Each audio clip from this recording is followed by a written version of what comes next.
take that. Okay, Nate, Jim Taousanis. This here is one of the most common handguns in the Western world, Glock 17 or Glock 19, semi-automatic. My finger is outside the trigger guard. That means that usually, if I'm this close and I have a finger outside the trigger guard, my intention is not really to shoot. My intention is to control or to pass on a message or to abduct or something like that. If my finger is inside the trigger guard, my intention is very different. Now, if I'm this close, that's fine. He has a chance, just as I did when he was, our situation was reversed. But if I'm 3 meters away, my intention is usually to shoot. So 3 meters away, my finger is usually going to be in there.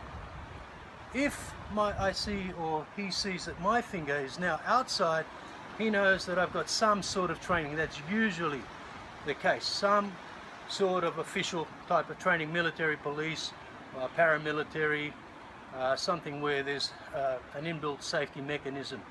If the hammer is cocked back, that will then indicate also that something is ready to go off.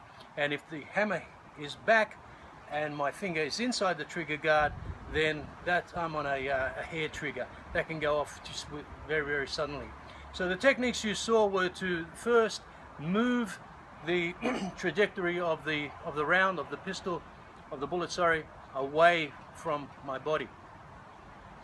Back in 1991, I was Australian military intelligence and special forces. Unfortunately, I got taken into a world in King's Cross, working as enforcer for the underworld, for the Australian mafia. 30 years on, or 28 years now, the events have not quite ceased. I was involved in a gunfight in the Sydney Hilton foyer with 3 policemen. One we know, of course,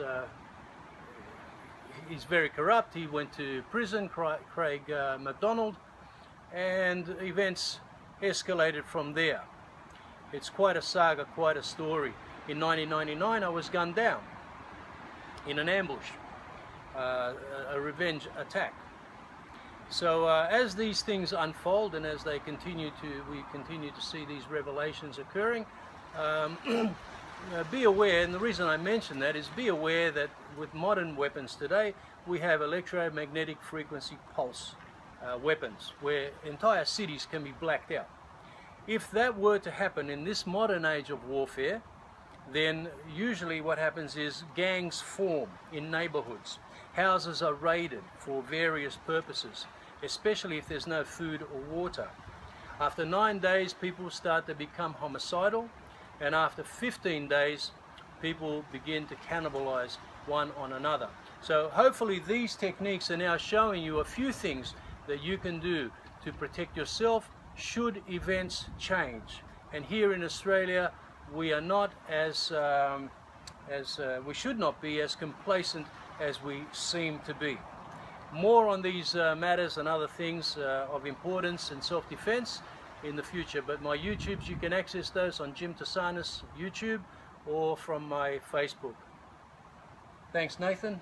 See you next time.